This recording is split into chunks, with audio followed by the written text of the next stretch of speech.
Sophie. Hi, Sin. Hi, everyone, and welcome to another exciting episode of the mixtape, the Souls Mixtape, episode 10. Flawless. It's been a while! It certainly has. You've been away for like 2 months, I think. So tell us about this mixtape, Sophie. So Soul's Mixtape is a series that Sin and I started to use comments that were left either on the YouTube page or the Patreon as like jumping off points to discuss things. We try to do 6 per episode. Mm-hmm. And these are left by our viewers and our patrons, and our patrons can actually see us right now because we've started to upload the raw video recording of every session to Patreon immediately after it's done. Let's start the questions. Okay. Question number... Okay. Question number 1 is from Otto Cuss.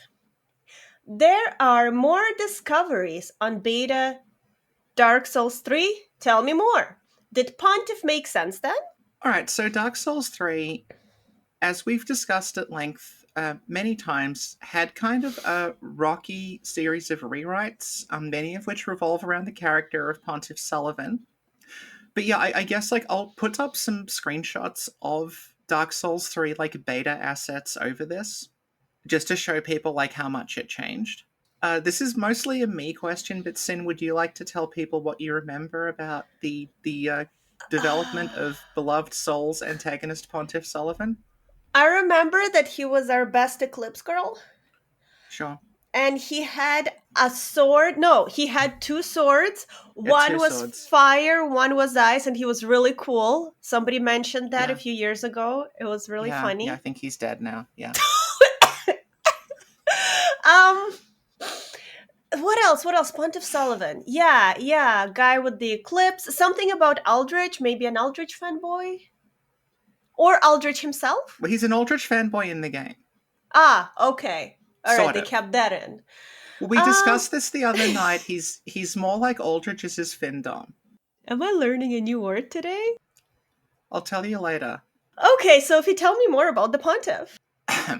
So, as a former co-host who's no longer with us said, this Pontiff Sulyvahn character is kind of a mess. He's connected to a whole lot of things that ultimately don't really resolve into anything. There's a lot of question marks over him. What exactly he's doing. He's treated as if he is this massively complex, important figure in the story, but then when you kind of stand back and take it apart, you could also remove him from the story entirely and it wouldn't be that different. Yeah.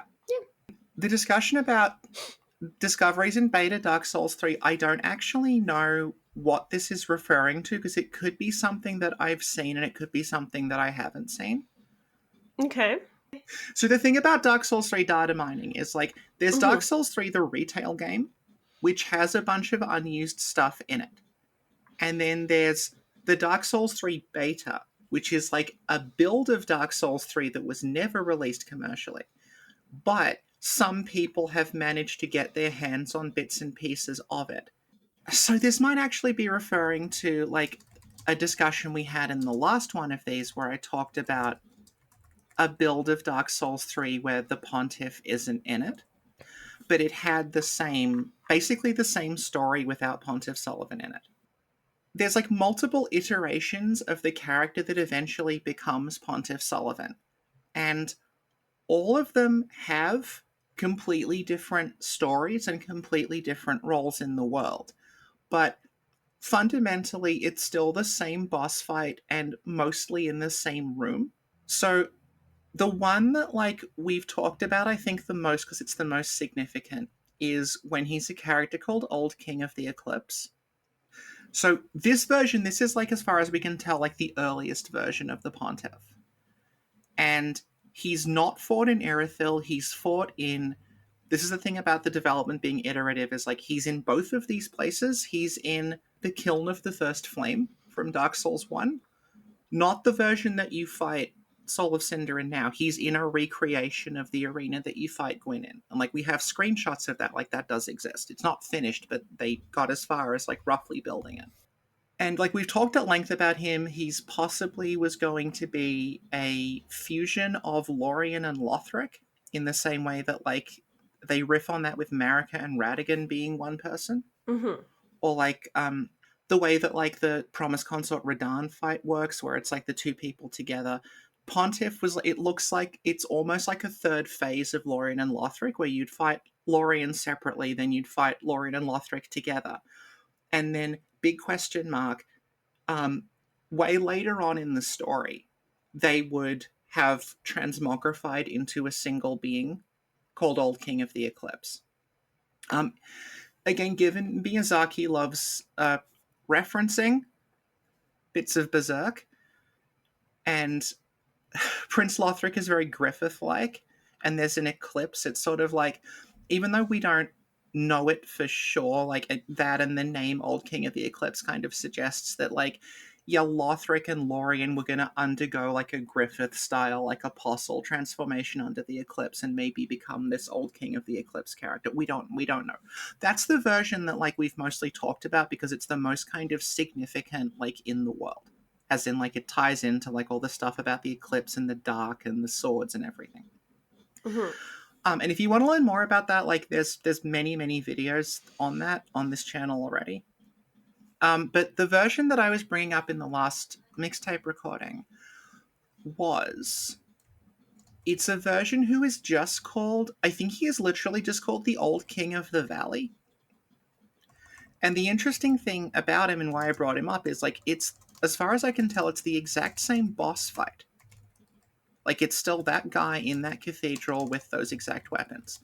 But it recasts that character instead of being like, he's the evil overlord of Irithyll who like has control over the profaned flame, and he's like transforming the people into monsters, and he's got like the watchdogs of the valley, and he's controlling the dancer, and he's doing all this stuff. He's actually more of like a Yorm figure, like he's this sort of cursed monarch, and the idea is he's trying to protect.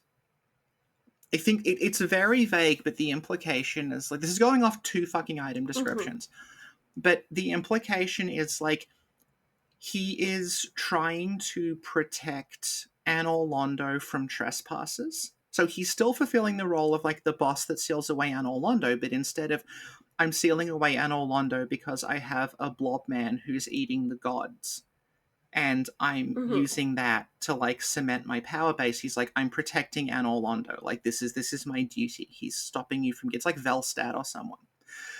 So it's interesting to just think about the way that that's 2 essentially contrasting stories. Like you've got, one is the story of this megalomaniac who is taking over this place and like visiting these like horrible curses and transformations upon the citizens, and the other one is this kind of like potentially noble figure, or like someone who's sacrificing himself to protect something.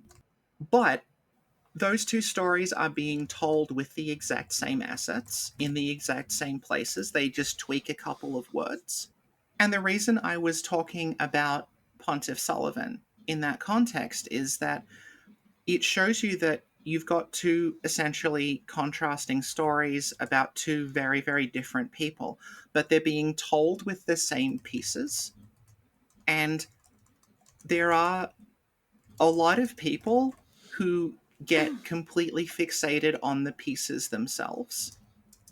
It was just interesting to me that like people obsess over those pieces, but like I'm literally looking at those same pieces and I'm seeing them meaning completely opposite things. Thank you, Sophie. I hope 20 that minutes. answered the question. So our next question is from Nat Reese, and they ask, are there any popular interpretations or theories that you really strongly disagree with or that annoy you? Also, sorry it's cheesy, but I've been watching your content for years and it means so much. Thank you for everything. Oh, thank you. Thank you. We'll start with Sin, because her answer's going to be short and won't have to be re-recorded a week later because the original was 2 hours long. And I don't know how I know that. Or why we probably sound slightly different. All theories are beautiful. I just have a problem with people's attitudes sometimes if they're Well, not Senna, where did nice. you get that from? Yeah, so that's the short answer. It's fine. Theories are fine. It's just sometimes people are really mean about it. And I did a whole thing. I said a whole thing on Patreon about a whole situation that happened with these two like assholes, and it was That took me a second to realize who you meant because the situation and those two assholes could refer to a number of people. And the only reason I know who you mean is that you answered this question before and I remembered back to that answer. For reference, what Sin's talking about is that there was this absurdly aggressive and pretentious channel that had, like, you haven't heard of them. They had, like, a couple of hundred views per video. We're not talking about someone who you've likely seen. And also, they were mostly concerned with Dragon Ball. But the whole point of their thing is, like, they were doing, Oh, everyone's gotten the lore wrong, and actually. and they were approaching it with this attitude of, like, Miyazaki, who they present as this sort of, like, and this is common to a lot of people, actually. They present, like, Miyazaki in this, like, incredibly sort of Orientalist way as this, like, mysterious figure on, like, a mist-wreathed mountain who's challenging us to solve his inscrutable riddles, and there's just no way for us to understand what he really means. They were approaching it like that, and in order to get publicity for their shitty little project, they started... they were negging people. yeah. They negged us, they negged pretty much everybody. But yeah, what Sin's getting at there is, like, it wasn't what they were saying, it was, like, the fact that they were approaching it as, like, this is the puzzle, and we have the answers, and they were obsessed with, like, Jung and stuff, and it's like, it's all about the symbols, and it's about, like, the eye means this, and, like, Miyazaki is trying to lead us astray with these distractions, and it was appalling. But, like, that's not come out of nowhere, like, that attitude. You know, I talked about this a lot in that Lawrence video, but, like, there's a lot of people who basically treat, particularly, like, Elden Ring, but also, like, Dark Souls, as just, this is this thing I can just keep milking. I can just keep going back to it and saying, well, no one understands it. It's so confusing. So this week, and I just find that, like, the longer it goes on, the more it just strikes me as a massively disrespectful way to treat anything. I'd say it is intentional that the first time you play, like, Bloodborne or Dark Souls or whatever, it doesn't quite make sense to you. Like, it seems random, it seems strange, it seems like there's just all this vague stuff going on. You don't really understand why, you don't really understand what's happening, but you play through it anyway, right? And I understand if that was your experience, you come away going, oh, well, what the fuck was all that about? But, like, the way that they are constructed is, like, when you go back and you go back and you go back and you start pushing up against the sides of the world and you start thinking about it and engaging with it, all those things that seemed, like, random and vague and didn't make sense to you, they start to cohere into a story. Like, it's using ambiguity and, like, unreliable narrators and implication, all of these devices to tell a story. My problem is that what's kind of been inculcated into the fandom is the idea that that's the same as, oh my god, everything's a mystery, everything's a conspiracy, everything is five-dimensional chess that the mysterious Master Miyazaki is playing with the audience, and we have to try to solve his fiendish riddles. They're using the excuse that it is quote-unquote mysterious to just not really think about it and not really care. And, like, this is coming from the people that are basically setting the terms on which these things are discussed. So what I take issue with is not people's theories or interpretations, it's their attitude toward the thing that they are discussing. Remember, like, last time we recorded, I was talking to you about that stupid IGN video about Ashes of Ariandel? Yeah. Where they saw Father Ariandel, like, an enormous, decaying, like, corpse man covered in feathers, holding a they're huge... Velka. No, they said they were Guinevere. That's the point. Even better. No, but that's the whole thing, because, like, if you said it was Velka, I'd actually kind of understand that, because, okay, it's like a crow thing. Only if they're casuals. No, I'm trying to be nice. This is the thing. If someone saw Father Ariandel and said, that's Velka, I would totally understand that because you can see, like, there's similar motifs and everything. The Yeah. fact that they said it was Guinevere, like, that's the thing that struck me because it's like, you're just basically playing Mad Libs. Like, you're not actually, like, they say, I think this. You're not Yeah. thinking. Like, that is the wrong verb. Like, no one looks at that and thinks it's Guinevere. Yeah. They look at that and their thought process is oh, Dark Souls is just so confusing. Who could this be? Oh, maybe it's Guinevere. We'll never know. Like, that's the thought process. And you can tell it's not much of a thought process. The other one that struck me, and the one that kind of like made me throw in the towel a little bit with regard to Elden Ring, was when it was pretty shortly, maybe it was like the first year of Elden Ring's release. This video cropped up on my recommended, and it was called Mikola is Melina. Okay. And the thumbnail was a picture of Saint Trina with a hood over her face, and a picture of Melina with a hood over her face, and it had, why is no one talking about this down the bottom? I think about that video every single day, because I feel like that's where this ultimately led. Taking this around back to where we started, like, if someone sincerely, legitimately believed that Mikola and Melina were the same person, I wouldn't be annoyed at them. But underneath all of that, there is what I would consider like a fairly disrespectful contempt for the story Yep. that's actually being told. Because if you genuinely fucking care about Mikola and Melina as characters, and you've engaged with them and thought about them, you don't fucking think they're the same person because it doesn't make sense on any level at all. It doesn't make sense on a character level, doesn't make sense on a thematic level, it doesn't make sense on just a basic narrative level. Like, it's drivel. It's nonsense. And that is where this whole, oh my god, Souls is mysterious, you have to theorycraft attitude got us. And the kicker, and the thing that just made me kind of throw up my hands in frustration and say maybe I shouldn't do this anymore, is that absolute piece of fucking garbage had 150,000 views in the first couple of days. So, like, I'm not saying that in terms of I should get those. I mean it in terms of that stuff has sucked all the oxygen out of the room. That's what's doing numbers. And if that's doing the numbers, nothing else gets heard over that.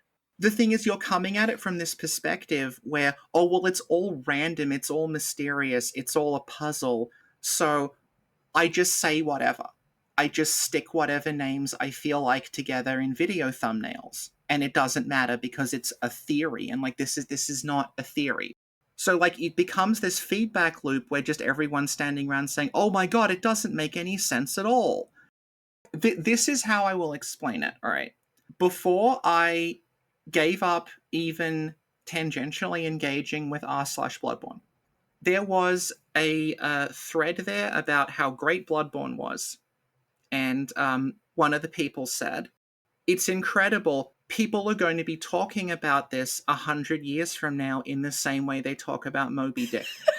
Now, I'm speaking to you as someone who, like, has worked in university research places. Like, I have successfully defended a doctoral dissertation by research. I am constantly around the kind of people who are still talking about 100-year-old books.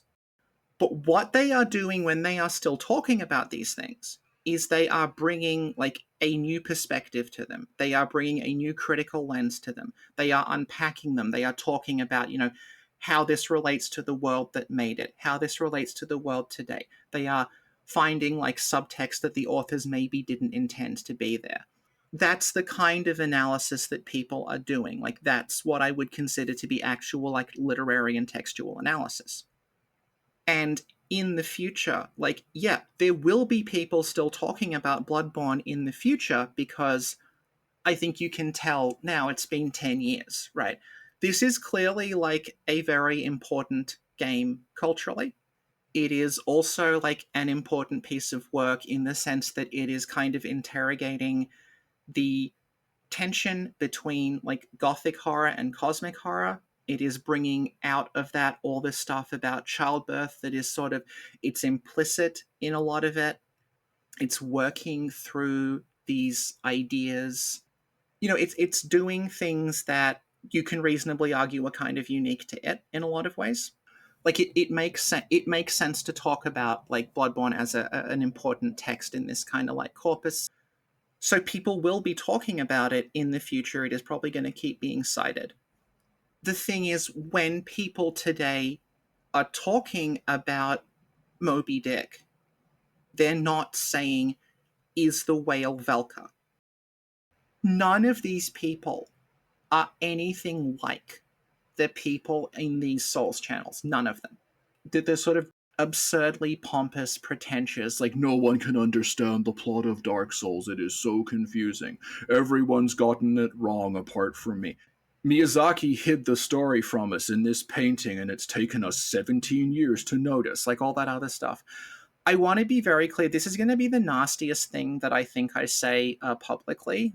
That's not how smart people talk. That's how stupid people talk when they're pretending to be smart. They're using the excuse that it is quote unquote mysterious to just not really think about it and not really care. And that's what annoys me. So my answer to what theories annoy me is anything about Velka. Thank you. Next question is from Freckled One. Something about the Bloodborne Chalice I always thought was that the Loran and Isz were originally supposed to be future versions of the story based on Lawrence and the Reverend Izzy. Obviously things changed, but the names are very coincidental. Your thoughts? Honestly think it's a coincidence because Miyazaki seems to have like certain names that he's particularly attached to, like Willem, Lauren, Gurman. Hmm. What other ones? Like Deracine had a whole bunch of them. Yulia, variations on Yulia is the big one. Yulia, yeah, Yulia, Yeah. Yuria. Yulia, Julia. They just, yeah. Yeah. Also, another example of that is in early versions of Bloodborne, there is a character called Laura, and there is no Lawrence. Oh yeah, Laura. Yes, Yeah, yeah. Amelia's called Laura. And like back in Dark Souls 1, the pyro trainer is called Laurentius. Mm-hmm. And then in Deracine, there's Lawrence, but it's spelled with an I. So I think it's just likes that name words. The Yes, thing yeah. specifically about Lauren is they say that like Lauren is from the past, right? Lauren is the civilization that collapses before Yharnam. And what they're doing is they're like, when you visit Lauren, like specifically Yeah. Lauren is the only one of the Chalice dungeons where you get cleric beasts. Not the cleric beast boss, but you get those like the beasts with the white hoods and the staves that are called the Lauren clerics. And it specifies that like in Lauren they had a healing church. So the idea is when you go to Lauren, it's showing you like, oh, this is what's going to happen to Yharnam in the future. Like it will one day just become this destroyed ruin filled with beasts. And then like they do this. This is again going back to like the very first question where it's like the concept of Lauren as an area. That's again like that's something they come up with really really late in development, but they make it work by just rearranging some of the pieces in a different order. So like in the really old versions of Bloodborne, which are not even really that old when you think about like when it came out, but there aren't like the Loran Isz Hintertombs chalices. What you do is you can perform rituals that create certain effects in the dungeon. There, it's like if you're playing like Binding of Isaac or something, and you use like you can set flags. That's what those are. And then what they do with that is that they separate them and they say, no, this is no longer one long dungeon. These are 2, 3, possibly 4, depending on how you think about it, like different places that you're visiting. And then they also shove all of this Lauren stuff into the Nightmare Frontier to kind of like imply that the Nightmare Frontier is actually what's left of Lauren. It's like you're visiting like 2 different bits of Lauren. So the idea is like Isz and Lauren, they happened in the past, but they also represent like potential future directions for Yharnam to go in. So you have like the place that fell apart and became infested with beasts, and then you got the place where everyone ascended and became weird little alien guys. But like we were saying, that concept does not arise until after they've made all of the assets that are being used to tell that story. And I think that's really important to focus on when you're doing these, like, quote unquote, in depth readings. I don't really know where the name Loran comes from. It might actually be from because he does like the name Lawrence. Okay. Isz is interesting because the way they write it in English is ISZ, which was the name of these weird little monsters from an old comic book called The Max. Oh, yeah. In Japanese, it's just written like Issa. If it comes from anywhere, it might actually be a reference to the sort of mystic, like, I think it's Celtic city called Ys. That there's a bunch of role playing games called Ys as well. And also, like, the Izzy character, like, there was another character called Izzy at one point who was like an NPC in The Hunter's Dream. But yeah, it just shows you that, like, it's in constant flow and constant iteration, and like names and places and aesthetics are sort of being like swapped in and out as they go. So like there are these echoes and these connections, even if it's not literally that. Thank you, Sophie. So, next question is from Victor. Hi, what's up with all the royal dark vibes in Dark Souls 2? Is there underlying point the game is trying to make, or are they all isolated stories of greed, wrath, fear, and solitude? Well, the way I take yeah, I love Dark Souls 2. I don't even think it's a game. It's like it's a lifestyle, it's an attitude. Yeah, it's a vibe.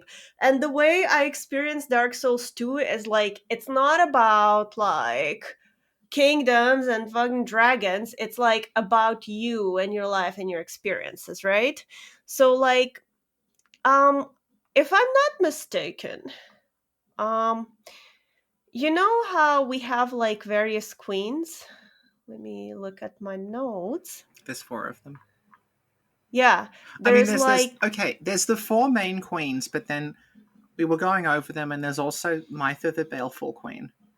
I And most don't importantly, remember there's her. the Queen Ant.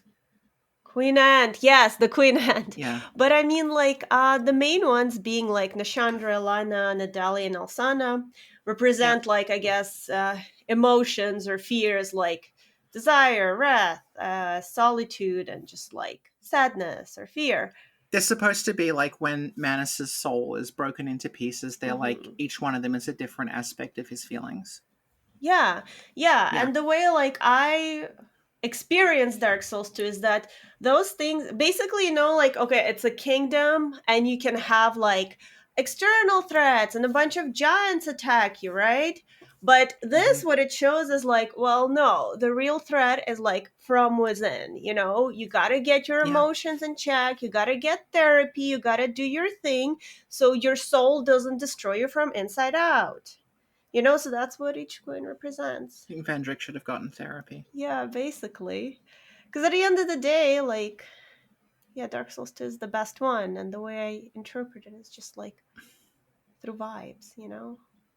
Going back to me being a broken record this episode, is like, Dark Souls 2 is actually the one that best fits with the way that people treat the series as a whole, where like Dark Souls 2 is more about like vibes and impressions. Like Mm-hmm. it's a series of little tiny self-contained stories. So like if you think about the way Dark Souls 1's world is put together, Mm-hmm. even if you're likely not going to pick up on it initially, like pretty much every location in Dark Souls 1 ties into the story of Gwyn on some level. Like, I'm running through it in my head, and the one thing I can think maybe that doesn't really tie in is just the depths because it's a sewer. But, like, you've got, like, okay, Blight Town and, like, Quellag's Domain. They might seem like, oh, there's just a swamp, but actually that ties back to the witch trying to relight the flame. The Ash Lake and the Arch Trees in the swamp tie back into what you see in the introduction, where Gwyn is fighting the dragons. Like New Londo and Orlando, like it's all, everything sort of clicks together, like quite well in that sense. Whereas Dark Souls 2, it uses the fact that like it's so much further in the future and so much has changed. Cities and societies and people, like, they've come and gone over this incredibly long, like, who knows how long, like hundreds of thousands of years since the events of Dark Souls 1. Which was a thing people made fun of at the time. Like, I'm sick of hearing that many kingdoms have risen and fallen. And it's like, but that's kind of the point, that, like, you're playing through all these little tiny micro stories that maybe don't all connect. Like, it's not like every single thing that happens in Drangleic is, like, one step removed from Vendrick. Like, there's just stuff that happened that he had really nothing to do with. And, you end up going to, like, Eliam Lois, and you end up going to Broom Tower and stuff that really, like, if they're connected at all to, like, the Vendrick Aldia story, like, in a literal, like, causative way, it's very, very weak.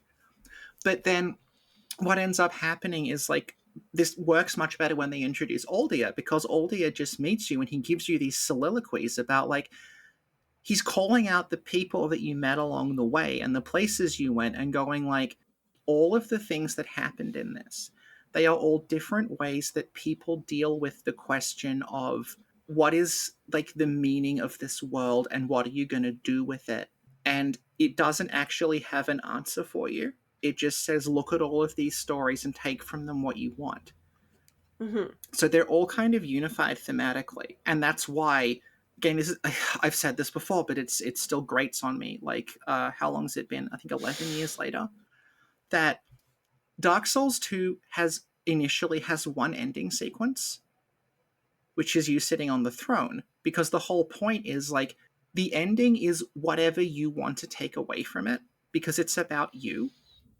Now you're on the throne, you do what you want to do, and that the decisions that you make and the values that you take are what you took away on the journey to get to the throne. That's why there's one ending sequence, because there's technically an infinite number of ending sequences, because it's entirely down to you. And what happened was, because there was only one ending cutscene file in the game, people who thought they were being very clever talked about how, oh, Dark Souls 2 is a game about how you don't have free will and there's no point and you're doomed to be in a cycle forever, and that's the total opposite. Like, you're doomed to be in a cycle forever in the sense that, like, history will just keep going whether you want it to or not. But it's not the same thing as saying you have no choice, you have no control. It's actually, like, it's a game that's very much about, like, you've got the agency to do something, look at the world around you and ask yourself what you want to do. So basically, the moral is everybody needs to get therapy. I mean, I clearly need it. Girl, I needed to. I mean, like, the only reason we're not having a Christmas episode today is because I don't want to trauma dump on everyone. But you know shit's coming. Oh, what are we? Are we in November yet? Oh, thank you, Victor. And now back to Freckled One.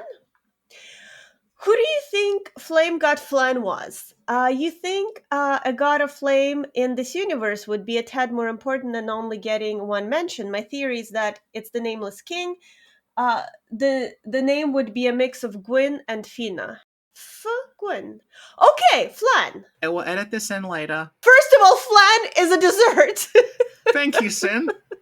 I personally think that doesn't really track, because the Nameless King, chilled with the dragons, got all of his name erased, right? So now he's, like, somewhere erased, exiled with his dragons. Flann... Yeah, he's in Yeah, yeah, he's in Dark Souls 3. Flann, we met him, he's the Scarf Man. Very handsome. Now, Yeah. Flann is in Dark Souls 2 or so, and he married Guinevere. No, he's not in any of them. He's mentioned once in Dark Souls 1, he never shows up on the screen. Okay, perfect. Then we have Flann in Dark Souls 1 who marries Guinevere. Now, the thing is, Guinevere and the Nameless Kings are siblings, so I don't think Flann should be the Nameless King. Okay, but the problem there is that that's not the slam dunk you think it is. No, but I'm just like, it's, but also just like timeline-wise, it just doesn't add up. Like, he's at this point, he's like living with the dragons, you know? He's not I marrying thought his you were going to sister. make a joke about Flann being a tart. Oh my god, I was taking this so seriously, I didn't even make a dessert joke. Oh no, what is happening? Oh, ooh, okay. Edit, Sophie. I will edit this in later. First of all, flan is a dessert. Thank you, Sin. Scorpion tart. So yeah, what do you think? I am going to push back a little bit on what you said, right? So I No, want to the be Nameless King is not marrying his sister, Sophie. This isn't Elden Ring, okay? I'm not saying he married his sister, but I'm saying that their bloodlines may have mixed again. So like, for starters, like, I think this is an interesting like jumping off point, right? I don't think Flann is the Nameless King because the Nameless King is nameless.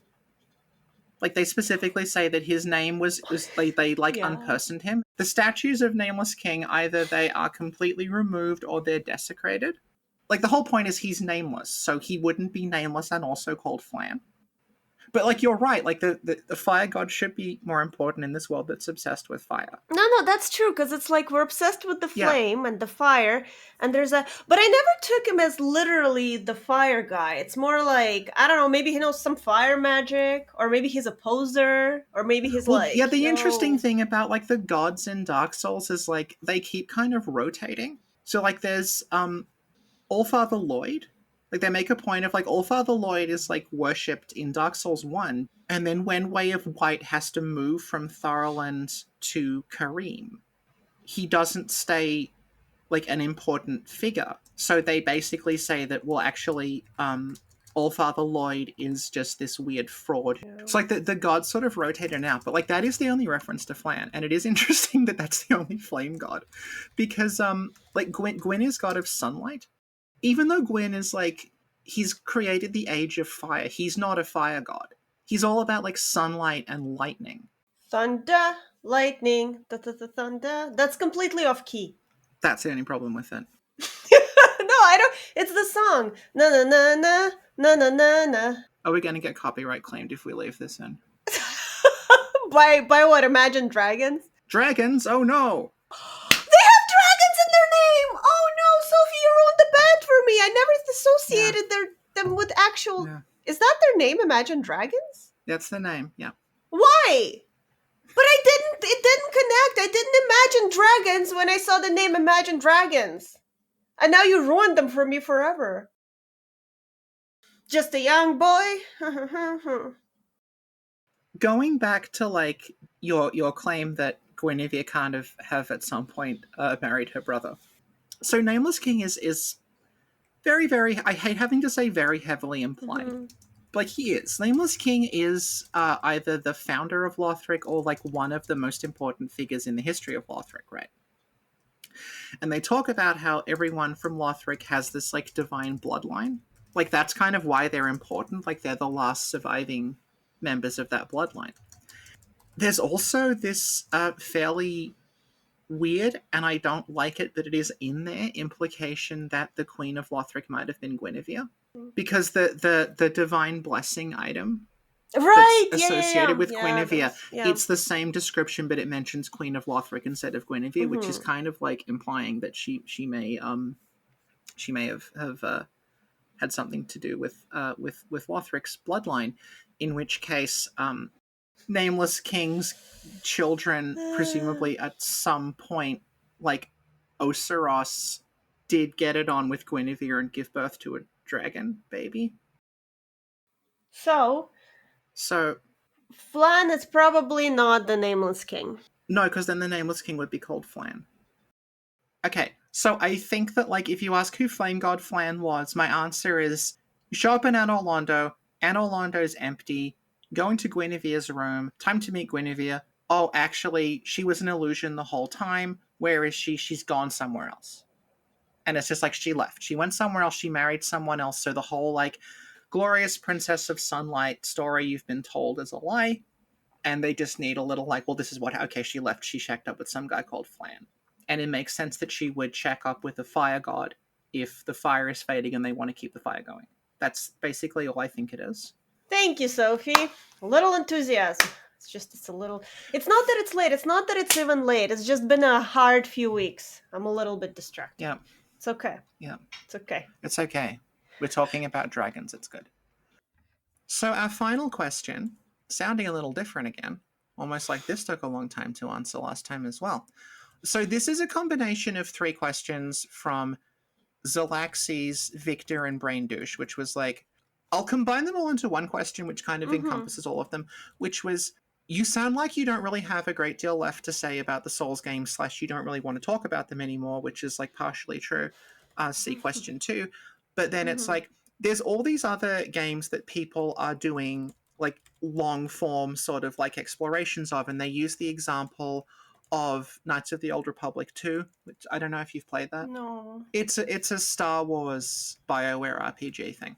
So the question's basically like, are you going to keep doing Soul stuff, and would you like to take the approach that you took to the Souls games to something else in the future? I don't know. That's the spirit. I don't know if there's something that's like Bloodborne that appears, but I don't know if there will ever be a second Bloodborne. What about Duskbloods? I mean, honestly, if Duskbloods is a Bloodborne, then maybe, but I highly doubt it. The thing about being so deep in Bloodborne data mining is I can recognize, like, cut Bloodborne assets in Duskbloods. Okay, so let's break this down into 2 questions, right? Yeah. Do you still want to keep talking about Souls, and how do you feel about like where Souls ended up?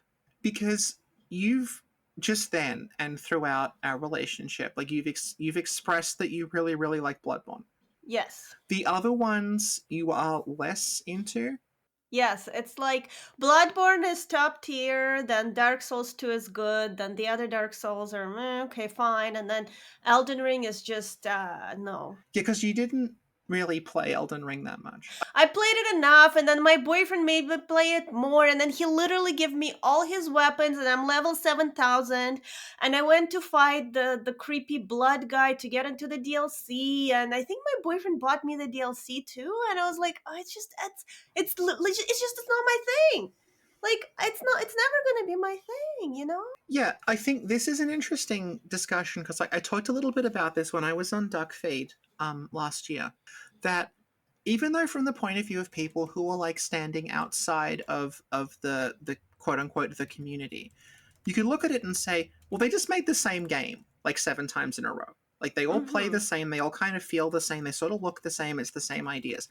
But when you get down into like what people actually care about, there are people who kind of like you're saying, there's like one of them, like this is the good one, the other ones are bad, or like I like these 2 and these ones are terrible, and it's like it's so stark in their heads that like, you know, Demon Souls and Bloodborne are the 2 good ones and Elden Ring is terrible, or like Dark Souls 2 is the good one and then Dark Souls 1 is okay and Bloodborne is terrible. Like these are just positions people have, because when you're talking about the level of like obsession with something, it's not going to come down to like the broad shape of it, it's going to come down to like little things. So like you like Bloodborne a lot and you also like horror games.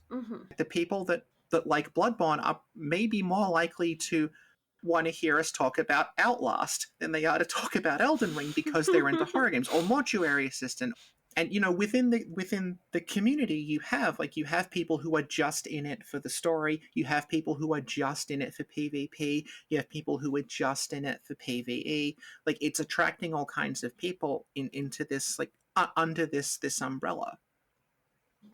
And inevitably they're not all going to like the same things, and they're not all going to be as interested in the same things. And that's, I think, where we've kind of ended up with us, where like you don't really have an interest in talking about Elden Ring. Yeah, and like I sort of did, but I feel like other people maybe have more to say about it than I do, which is why I've been having a lot of guests on, because I kind of want their perspective on it. So I guess the question here is like, Are you interested in the next Miyazaki project or the next From Software project, knowing virtually nothing about it? Like if they say new Miyazaki game coming out, are you like, I want to cover that? I'm like cautiously optimistic. If it's something interesting, then of course. But if it's Elden Ring 2, then I don't know what to tell you. Yeah, I feel a degree of frustration with the way that they have been pigeonholed as like hard ARPG developer.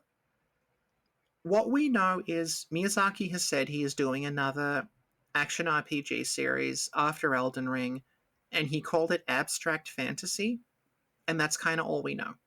So this kind of brings me back to something I brought up Mhm. at the end of another one of these, which is my issue with what I just call lore swords as a storytelling device.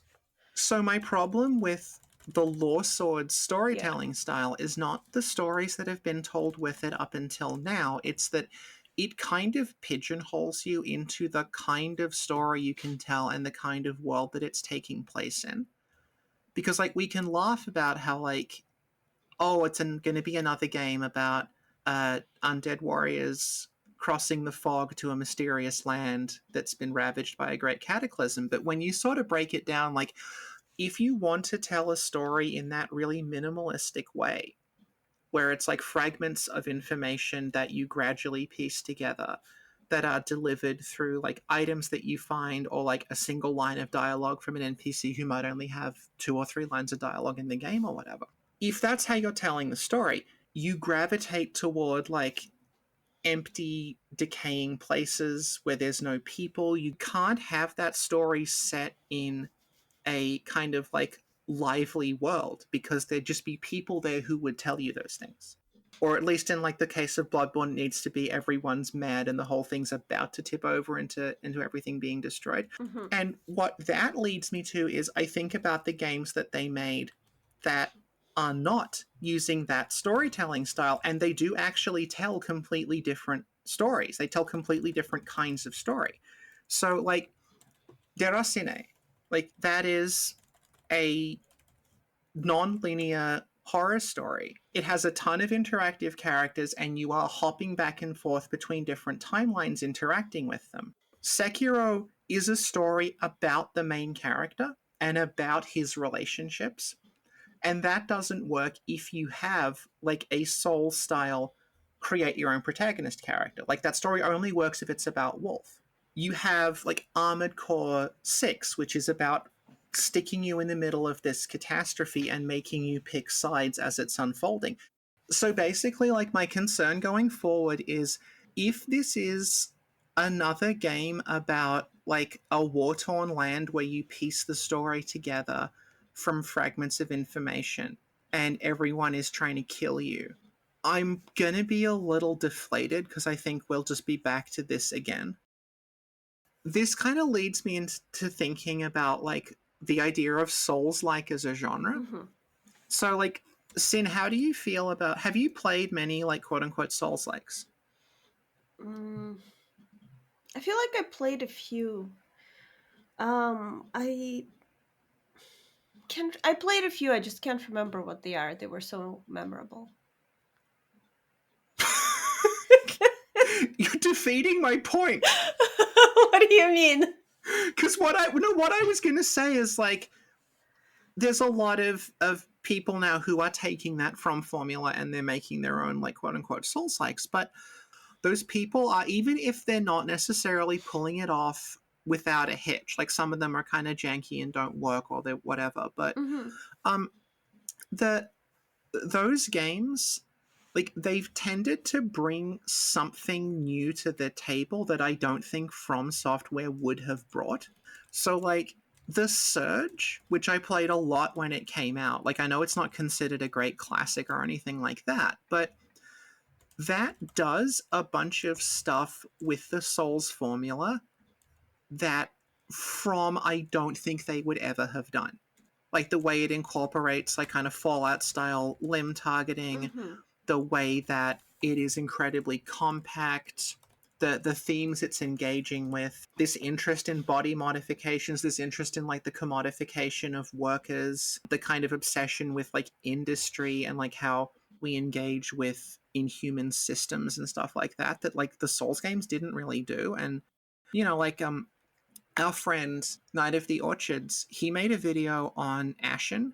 I've never played it, but like he points out like, no, this is taking the basic Souls formula, but it's building on top of that, like kind of the opposite. Like it becomes like a story about building a community. It becomes a story that is a lot more optimistic. It becomes a story about kind of fixing the world instead of the world being trapped in an endless cycle.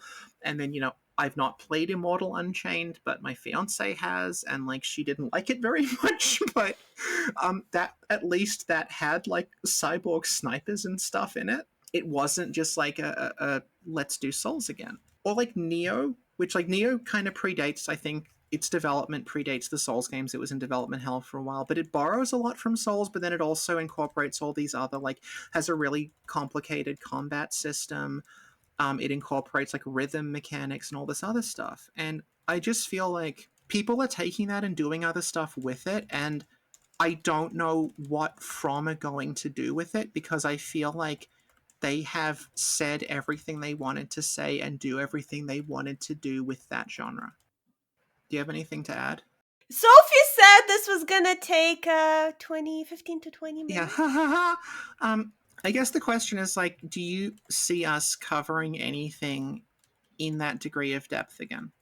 I honestly don't know if there's something that comes up, yeah, but it has to be like good, like really, really good, not just okay. Thank you. Like that's the honest answer. I don't know what you want me to tell you, Sophie. Word of advice, Miyazaki. Next time you make a game, make it good instead of bad.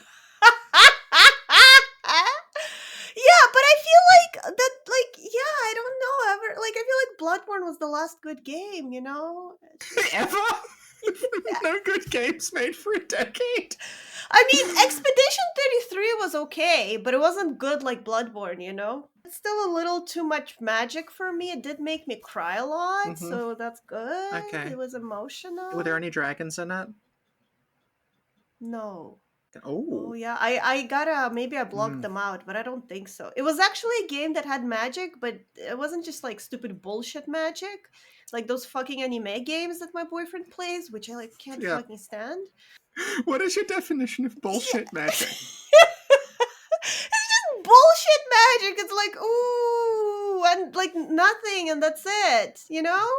It's like a vibe. It's like, ooh, and you're like, oh my god, magic on the screen again. Great. So if that's the vibe you get, that's a bad game. So, like, final point. Like, I was talking earlier about the attitude of a lot of people in the Souls community where they just kind of fall back on, well, it's just so mysterious and we can't understand it, to just milk the games into infinity. Mm-hmm. Bloodborne is 10 years old. Dark Souls is 14 years old. Like, it might be time to just let go. And I feel like a lot of people don't want to let go. And the reason that they don't want to let go is what I was saying before, that there is this assumption, attitude, whatever you want to call it, in the Souls community. We'll never, ever understand them. They're just so complicated. They're just so mysterious. And that justifies making video after video after video after video after video, going over just like the most basic, tiny little fragments of minutia and acting as if this might be the key that finally unlocks the story, and that just goes on and on forever, and they just don't want it to end. But can you fucking try that with anything else? It's like, you can. Like, I have like a lot of friends who are into Deltarune, or they're into Five Nights at Freddy's or whatever. And the same thing happens there as well. And like, I know that there's similar stuff that happens to a degree within like the Zelda community where people are like obsessing over like timelines and stuff.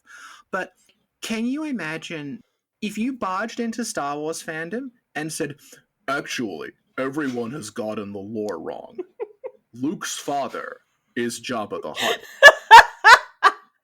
You would be basically told to leave. Please leave.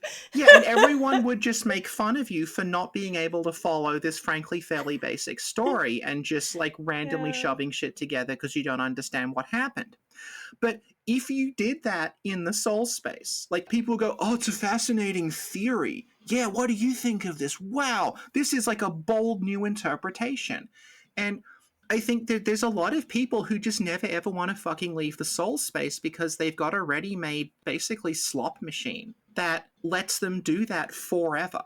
And it's just that now. What is there left to say? Yeah, nothing. No, but this is the whole thing. There's not nothing left to say. There will never be nothing left to say because that's how human culture works, right? But I feel like I've said what I wanted to say. But the thing is, the reason that we do these and the reason that like I'm in talks with a couple of other people to come and do some longer form soul stuff with us is that they've got things to say and I want to hear what they've got to say. Like what we just had that discussion about like the relevance of Flame God Flann. Like I wouldn't have ever thought to kind of make that connection because I never really thought about Flann. But that question is the longest I've ever thought about Flann in my life. Like, if you want the complete Sophie Souls thesis, it's the Fire and Binaries episode, and it's the Lawrence episode part 2. And like, if you want, like the one I did with Night of the Orchids that is 3 hours long about cosmology, like that. So to watch those 3, and that's everything I ever I think really wanted to say. We can just talk about other things. Like we've talked about like the horror games that Sin is into. We've talked about the weird PS1 and SNES games that I'm into with the same amount of like interest and passion and knowledge that we talk about the other things with. I really like horror and indie games, Yeah. horror indie games. And funny thing happened on our fucking Mortuary Assistant video. The Yeah. fucking person who literally made it we made like 2 or 3 of them. Yeah, I yeah. think. Watched them both, not tweeted, blue skied it, Yeah, said, these are fucking awesome. The main voice actor saw it, was like, wow, this is really fucking cool. Yeah, and the main voice actor was they were both in the comments. Yeah. Answering questions about the making of the game. And it's like, this is the utopia we could be in. It could all be like this if it wasn't for like, actually, everyone's gotten the lore wrong. Okay, Sophie, I think this has gone on long enough. You will pay for your crimes. Yeah, it's been a rough couple of weeks. The problem is you've been saying it's a rough couple of weeks, next week will be fine for the last 3 months.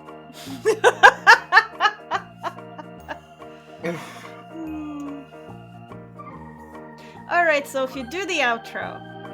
I don't know what we're fucking talking about anymore.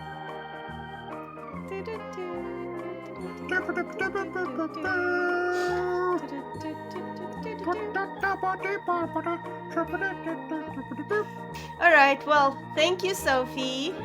Thank you, Sam. And thank you, everyone, for listening. And see y'all next time. Bye. Bye.